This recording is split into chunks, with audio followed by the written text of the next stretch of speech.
Ever been this close to a world-famous landmark and then realized you're accidentally breaking a rule you didn't even know existed? Like one tiny thing and suddenly a guard is doing that laser stare that says, "Ma'am, absolutely not." Today, we're doing a countdown of 9 world-famous landmarks with odd little rules tour guides quietly follow so you don't get embarrassed, fined, or gently herded out like a confused sheep. And stay until the end, because one has a rule so strict, they can literally make you delete your footage in front of them. Yes, like a travel version of Show Me Your Phone. Quick mini challenge. As we go, comment the first rule you know you would have broken and tell me where you would have learned it, before or after getting scolded. Also, I'm going to slip in a tour guide survival tip after one, so don't click away the second you hear it, okay? Deal? Hi, I'm Carley, and if you're new to my channel, kindly hit the subscribe button so I can make more videos like these, because I collect the tiny travel details so you don't have to. All right, shoes on, phone on silent, dignity secured. Let's count down. Number 9, the Louvre, Paris, where your bag can be too big and your selfie stick is basically contraband. Tour guides know the vibe here. Keep your kit minimal, because security is not playing. The Louvre has a bag size limit, and anything bigger than that can get you turned around at the door. And yes, photos are allowed in many areas for personal use, but no flash, no lighting, and no selfie sticks. If your arm turns into a telescoping crane, they're going to shut that down real fast. Also, once you exit, it's final. So guides quietly do the bathroom break talk before anyone leaves the galleries. Carly tip, pretend you're packing for a fancy museum date, phone, wallet, tiny water, and leave the "I brought my entire life" tote at home. If you've ever tried to museum walk while carrying a heavy bag, you deserve a medal and a massage. Number 8, Stonehenge, England, where getting close is not the same as getting hands-on. Most visitors see Stonehenge from the path, and that's very intentional. Even on special access experiences, there's a strict no touching, no leaning, no climbing rule. No romantic slow-motion hand-on-stone moment, not today. Tour guides also keep people from just stepping off the path for a better angle, because the ground is part of what's protected. And don't be that person who tries to attach equipment or props. Stonehenge is not your content backdrop. The energy here is ancient wonder, not parkour opportunity. Pause and guess, would you be tempted to touch it? Yes or no? Be honest, I won't tell the Druids. Number 7, Himeji Castle, Japan, the one where your shoes are the problem. This is one of those rules tour guides pre-brief like they're giving a safety demo on an airplane. Inside certain castle buildings, outdoor shoes are a no-go, wooden floors, preservation, and safety. So you remove your shoes, put them in a bag, and carry them with you while climbing steep, narrow stairs. It's giving historical cardio, but make it respectful. The official visitor advice even recommends thick socks or indoor shoes because it can get slippery.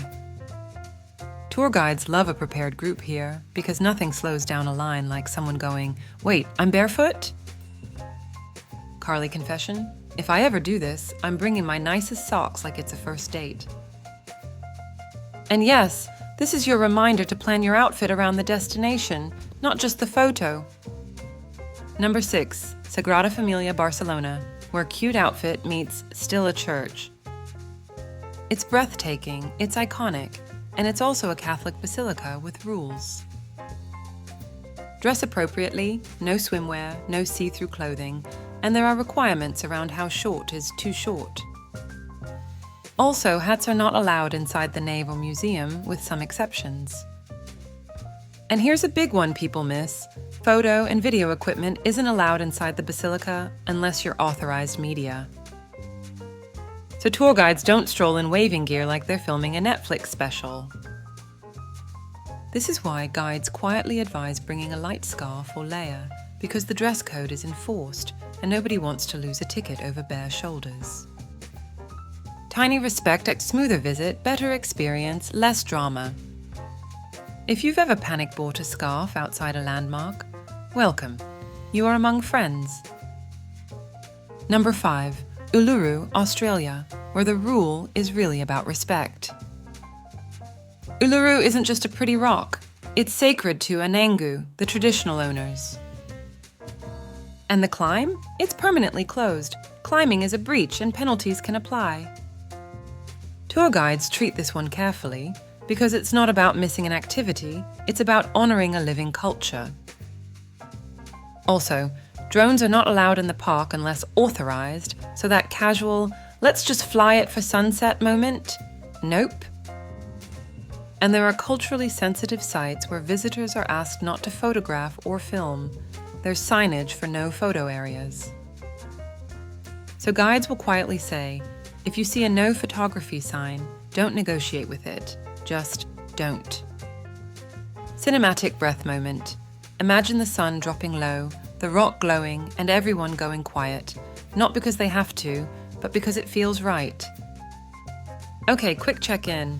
If you appreciate travel that's more respectful and less main character, tap subscribe right now. And tell me in the comments, do you think travel etiquette should be taught in school? Because honestly, it should. Number 4, the Acropolis, Athens, where your stilettos are basically a weapon. This one sounds like a joke until you realize it's about protecting ancient stone. There's been reporting for years about bans on high heels at parts of the Acropolis area because sharp heels can damage the surface. And yes, chewing gum has also been targeted in rules around ancient sites because it becomes a cleaning nightmare and damages historic spaces. Tour guides know this, so they'll steer you toward practical footwear, even if your outfit had other dreams.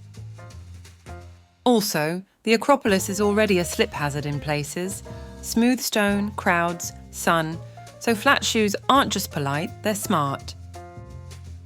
Carley tip, if your shoes make a click-click sound, reconsider. Ancient marble doesn't need that kind of stress. If you've ever tried to be fashionable on a steep historical site, you know exactly what I mean. Number 3, Machu Picchu, Peru, where umbrellas are out, and your visit is basically a time choreography. Machu Picchu has a formal code of conduct, and it's stricter than people expect. Umbrellas? Prohibited. Selfie sticks? Also prohibited. Tripods and stabilization accessories too. Even certain footwear, heels or hard sole shoes can be a no. Big bags are restricted by size, and food has limits too, because the site is protected and the paths get congested. And loud behavior, whistling, clapping, shouting, also falls under please don't. Tour guides quietly manage the whole flow here, where you pause, where you stand, how you move, so everyone stays safe and the site stays intact. Plot twist. The odd rules aren't to ruin your fun. They're to keep Machu Picchu from getting loved to death. Mini challenge. If you've ever been that person who opens an umbrella the second it drizzles, please tell me you would have survived this rule. Number 2, the Taj Mahal, India, where security rules feel intense because they are. Official guidance lists a bunch of don'ts that catch tourists off guard. Drones are strictly prohibited in and around the Taj Mahal. Eating and smoking inside are prohibited, and so are tripods and a long list of other items. Mobile phones are expected to be off or on silent mode, so this is not the place for your ringtone to suddenly remember it exists.